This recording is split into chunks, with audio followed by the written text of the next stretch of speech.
آواز کرتی ہوں، زمین سے آسماں کی طرف پرواز کرتی ہوں، خدا کا نام لے کر میں اس تقریر کا آغاز کرتی ہوں۔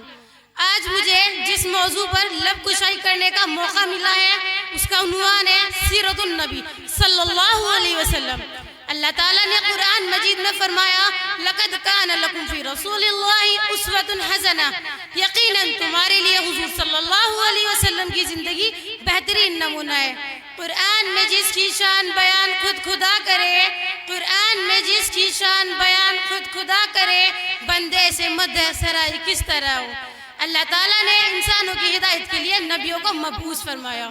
اللہ تعالیٰ نے انسانوں کی ہدایت کے لیے 1,24,000 نبی بھیجے۔ ہر نبی کی زندگی دوسرے انسانوں کے لیے بہترین نمونہ ہے۔ ہمارے نبی حضور صلی اللہ علیہ وسلم آخری نبی ہے۔ اب قیامت تک ان کی مبارک زندگی ہی ہماری ہدایت حاصل کرنے کا واحد ذریعہ ہے۔ وہ نبیوں میں رحمت لقب پانے والا، مراد غریبوں کی برلانے والا، مصیبت میں غیروں کے کام آنے والا، وہ اپنے پرائے کا غم کھانے والا۔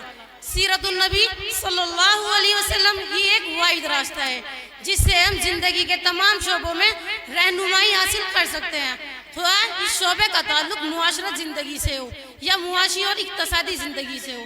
اللہ تعالیٰ ہم سب کو حضور صلی اللہ علیہ وسلم کے راستے پر چلنے کی توفیق عطا فرمائے، آمین۔ وما علینا الا البلاغ۔